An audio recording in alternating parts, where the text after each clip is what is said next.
Verset 7. Lorsque les gens du lieu faisaient des questions sur sa femme, il disait, c'est ma sœur, car il craignait en disant ma femme, que les gens du lieu ne la tuassent. Parce que Rebecca était belle de figure. Voilà les conséquences de la peur. La peur nous amène à faire des choses terribles. La peur nous amène à mentir. Combien de personnes dans leurs entreprises prient la main dans le sac ou même surpris en train de faire une mauvaise chose. Le patron arrive. Est-ce que vous avez fait ceci ou cela? Est-ce vous qui avez fait cela ou ceci ou cela? Et voilà un mensonge soudain. Parce qu'ils ont peur, voilà un mensonge. Parce qu'ils ont peur de perdre le boulot. La peur nous amène à faire des choses terribles. La peur nous amène à mentir. Regardez par exemple, pour ceux qui ont les enfants, les parents qui ont les enfants, par peur de correction, l'enfant ne va pas avouer ce qu'il a fait. La peur de la correction ne va pas avouer. La peur des hommes est un piège. La Bible ne dit-elle pas que la crainte des hommes est un piège? Pourquoi Isaac ment ici, tout comme son père Abraham? Il ment pourquoi? Il craignait. Regardez, souligner, il craignait. Un chrétien ne doit pas avoir peur de quoi que ce soit. Nous sommes déjà morts en Christ Jésus. De quoi devons-nous avoir peur? Nous devons arriver à confesser avec l'apôtre Paul sur la base de Romains chapitre 8 verset 37.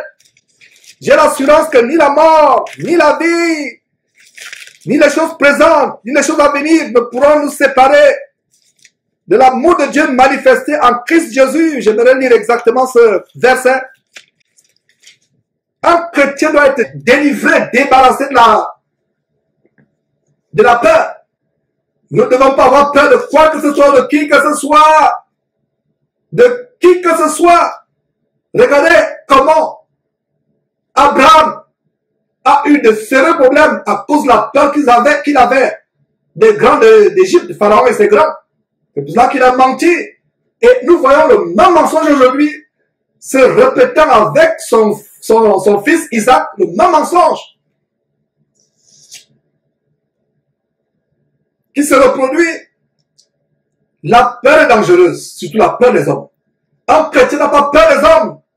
Un chrétien n'a pas peur des démons, des sorciers. Un chrétien est courageux comme un jeune lion. Regardez en Actes chapitre 8, quand Étienne donnait ce grand discours où les Juifs sont grincés les dents, sont bouchés les oreilles, ils sont rués sur lui, ils l'ont traîné hors la ville, l'ont lapidé, l'ont tué. Malgré cela, nous avons l'assurance que notre frère est entré dans le repos et il aura par la vie éternelle. D'ailleurs, peu de temps avant, il vit le ciel s'ouvrir et Jésus debout à la gloire de Dieu dans le lieu céleste. La peur met derrière les portes fermées. Les apôtres de Jésus-Christ, disciples de Jésus-Christ, après la mort de Jésus, où étaient-ils? Ils étaient derrière les portes fermées. La peur, la crainte des hommes ou des démons ou des esprits impurs met le chrétien derrière les portes fermées. Il n'y a pas plus grande prison dans la vie d'un chrétien que celle causée par la crainte, par la peur. La peur, la crainte, ça nous met dans les prisons, derrière les portes fermées, ça nous embrigade, ça nous barricade. Chrétiens, soyez délivrés de la peur. Nous devons arriver au point où nous allons même à la Maison Blanche, prêcher la parole de Dieu, dire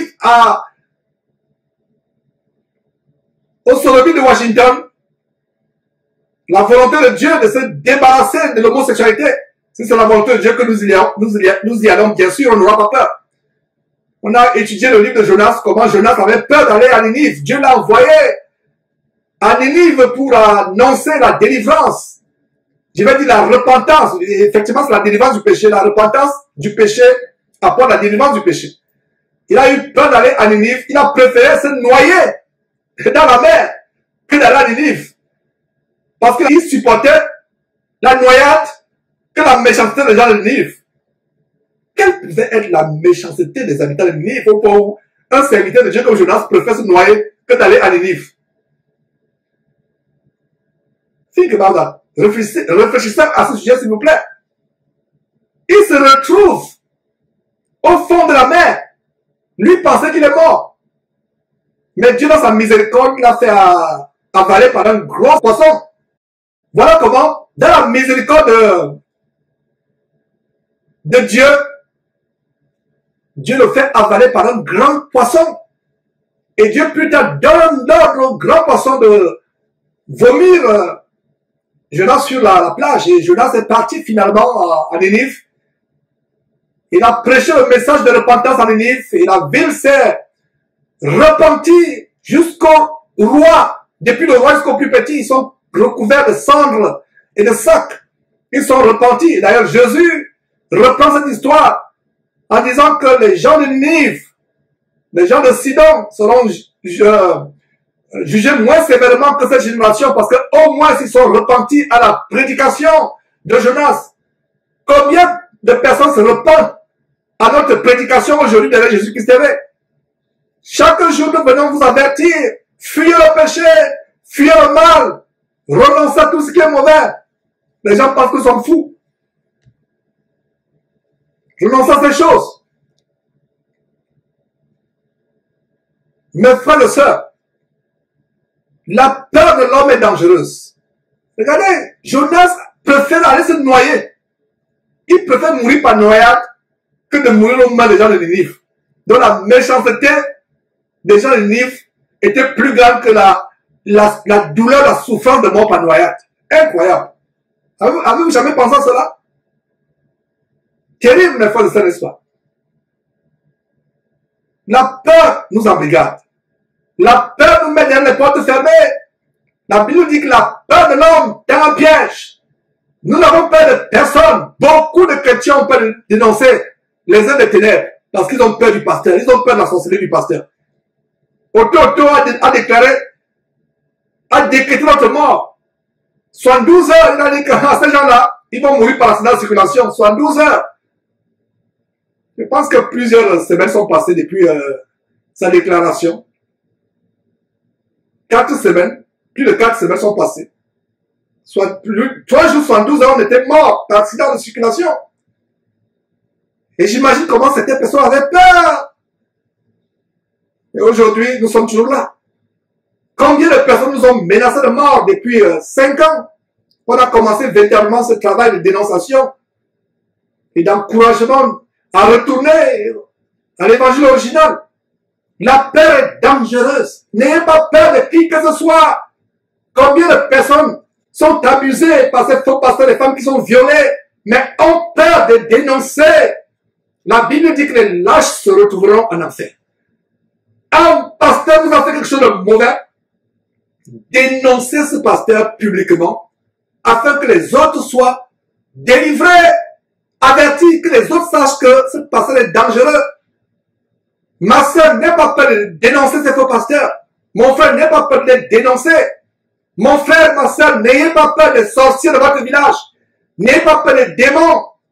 Nous avons la puissance en Christ Jésus. Regardez comment la crainte amène Isaac à mentir, à faire passer sa femme pour sa sœur. Le même mensonge que son père Abraham a fait. N'ayons pas peur, chrétiens. Nous avons l'assurance que rien ne peut être contre nous si Dieu le veut. Nous sommes déjà morts en Christ Jésus. Un mort a-t-il peur du couteau, du fusil, de la bâtonnade? Il est mort, son corps est inerte. Et nous, en Christ Jésus, nous sommes morts. Alors, lisons Romains chapitre 8.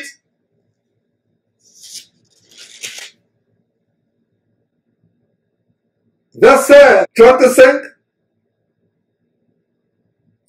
Il a dit quoi, verset 35?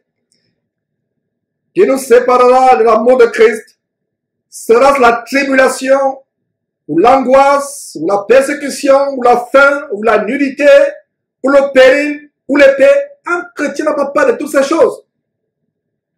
Aucune de ces choses ne peut séparer le chrétien de l'amour de Christ. Aucune de ces choses qui nous séparera, verset 35 à nouveau, qui nous séparera de l'amour de Christ, sera la tribulation, ou l'angoisse, ou la persécution, ou la faim, ou la nudité, ou le péril, ou l'épée. Verset 36, selon qu'il est écrit, c'est à cause de toi, Jésus, Jésus-Christ, qu'on nous met à mort tous les jours, qui décrète notre mort dans les 72 heures. C'est à cause de toi, Seigneur Jésus-Christ, qu'on nous regarde comme des brebis destinées à la boucherie. Mais, quand vous voyez un mais dans la Bible, conjonction de coordination, comme nous enseignons à l'école primaire, mais où est donc ornica? Le mais suppose quelque chose qui est diamétralement opposé avec ce qu'on vient de lire. Alors, verset 37, mais dans toutes ces choses, nous sommes comment? Vainqueurs? Non, non, non, non, nous ne sommes pas vainqueurs, mais nous sommes comment? Plus que vainqueurs. Voilà. Non seulement nous sommes vainqueurs, mais nous sommes plus que vainqueurs. Dans toutes ces choses, nous sommes plus, souligné, encerclés, plus. Il n'est pas dit nous sommes vainqueurs, mais nous sommes plus que vainqueurs. Donc, souligné, plus que. Donc, dans toutes ces choses, nous sommes plus que vainqueurs par celui qui nous a aimés, au point de donner sa vie pour nous sur le mont du Calvaire, à Golgotha, mourant sur la croix. Par celui qui nous a aimés, nous sommes plus que vainqueurs. Verset 38. Car j'ai l'assurance. Chacun doit mettre son nom. Encerclé, j'ai, et mettez, je suis en train de mettre, dans la Sainte Bible, il y avait Georges. Voilà une nouvelle Bible. Je mets Georges. J'ai. Donc, si c'est Sandrine qui est en train d'écouter, qu'elle mette. Car j'ai, elle encercle Sandrine, elle met une flèche. Elle encercle j'ai, elle met une flèche et elle écrit Sandrine. C'est-à-dire qui renvoie à Sandrine.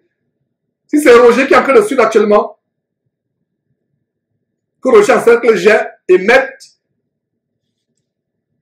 j'ai. Mais ne vous précipitez pas de mettre.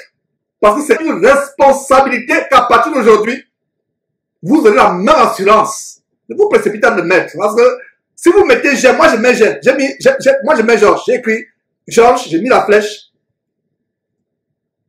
Plus tard, je crois Dieu, il y aura une caméra spéciale qui va zoomer. Je pensais à ça il y a quelques jours. La technologie est disponible.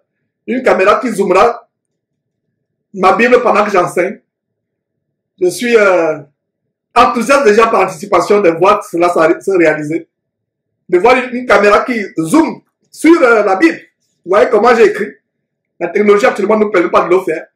Voilà. Donc, car j'ai, ne vous empressez pas de mettre j'ai. Mon frère, ma soeur, quand tu mets j'ai, assure-toi que tu as la même assurance que dans toutes ces choses, tu es plus que vainqueur. Et si tu mets j'ai, ma soeur, mon frère, je t'encourage.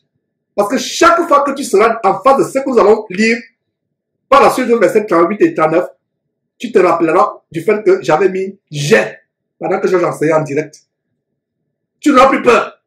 Alors, j'ai de l'assurance, car j'ai, moi Georges, donc toi tu mets ton nom, là où tu m'écoutes actuellement, verset 38, car j'ai, moi Georges, l'assurance que ni la mort, mon frère, as-tu l'assurance que la mort ne te séparera pas de Christ Jésus? Car j'ai l'assurance que ni la mort, ni la vie, ni les anges, même les anges déchus, ni les dominations, et chaque fois que vous lisez domination dans la Bible, ça fait référence au pouvoir satanique. Donc, j'ai l'assurance, moi Georges, que ni la mort, ni la vie, ni les anges, ni les dominations, ni les choses présentes, ni les choses à venir, ni les puissances, verset 39, ni la hauteur, ni les profondeurs, ni aucune créature ne pourra nous séparer de l'amour de Dieu manifesté en Jésus-Christ, notre Seigneur. Quelle belle proclamation!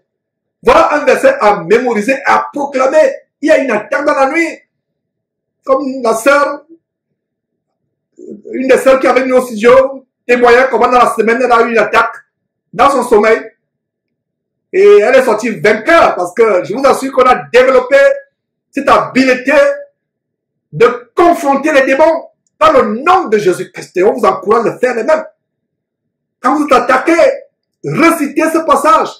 J'aimerais qu'on le récite ensemble. Ouvrez votre bouche où vous vous trouvez. Lisez à haute voix avec moi cette parole de Dieu pour produire l'assurance, la confiance. Sentez comment l'assurance, la force monte en vous, la puissance de Dieu, l'assurance, la confiance en Dieu. Comme nous lisons ensemble ce passage. Ce serait mieux que vous levez avec votre Bible. Levez avec votre Bible, ouvrez votre bouche, lisons ce passage ensemble. Lisons ce passage en mettant votre nom. Donc on y va, je vais compter jusqu'à 5. 1, 2, 3, 4, 5, allons-y.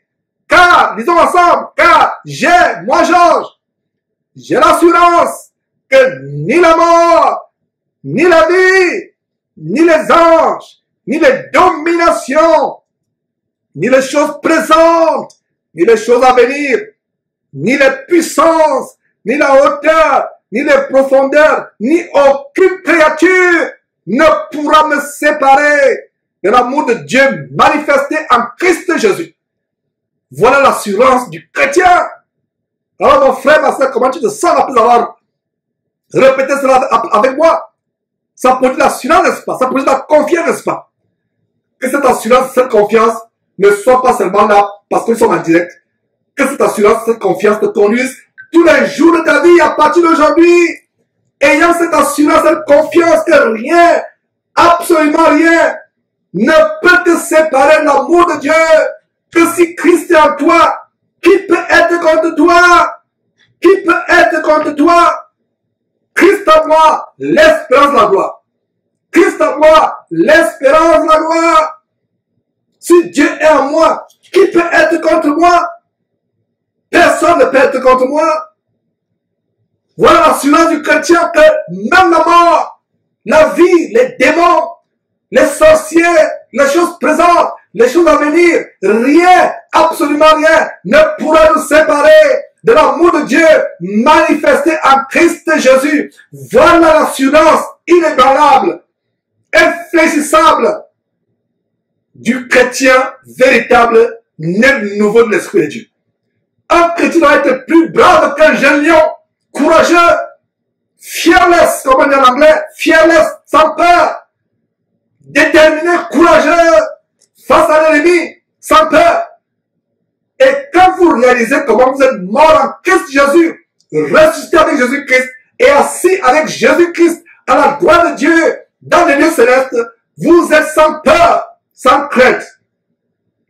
Qu'une armée campe autour de vous, autour de votre maison, qu'il vous assaille avec les armes, que ce soit une armée physique ou spirituelle, vous êtes inébranlable, vous êtes sans peur.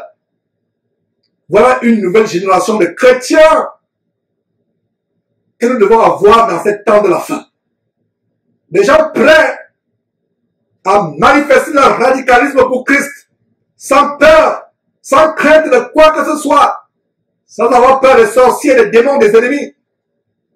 Même si tout le royaume de Satan verrait comme ils sont là-bas contre moi, je suis malgré cela sans crainte.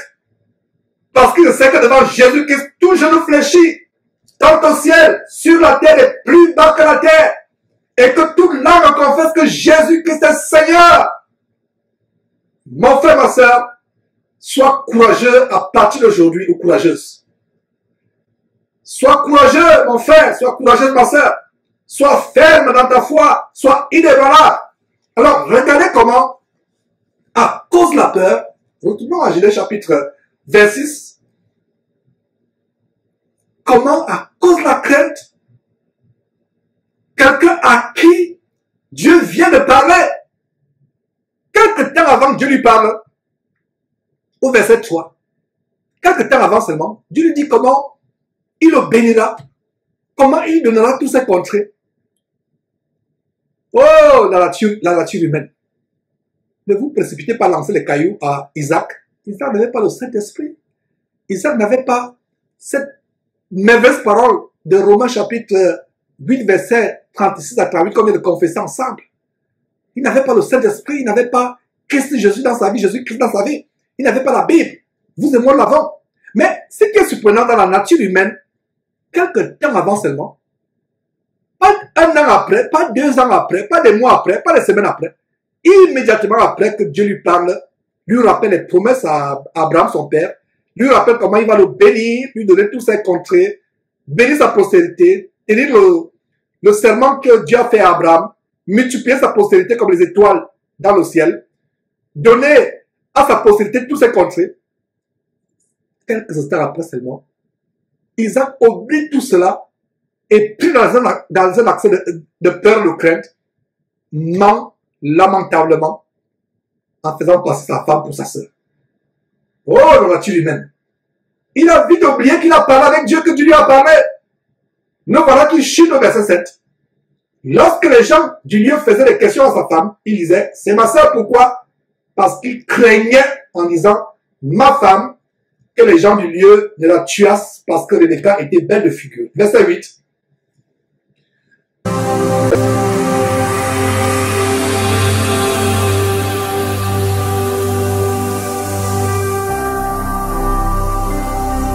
Jésus-Christ TV, vous connaîtrez la vérité et la vérité vous affranchira. Ne manquez pas de vous abonner à notre chaîne YouTube Jésus-Christ TV, en cliquant sur le bouton s'abonner, juste au bas de la fenêtre de cette vidéo. Ainsi, vous recevrez automatiquement nos nouvelles vidéos, et vous ne raterez aucune. Vous connaîtrez la vérité et la vérité vous affranchira. Jean 8, 32.